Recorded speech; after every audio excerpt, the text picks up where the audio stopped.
సెయ్యి పట్టాలని నల్లని సీకట్లో ఒకదాన్నే కూసున్న దిక్కులేని పచ్చినయ్యి బావా నువ్వెప్పుడొస్తావని ఏళ్ళైపోతుంది పిల్ల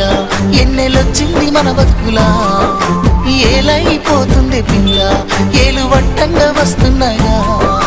ఇన్నాళ్ళ ఎడబాటు ఎడవాసిపోతుందిలే ఈ సీనయ్య గుంటున్నదే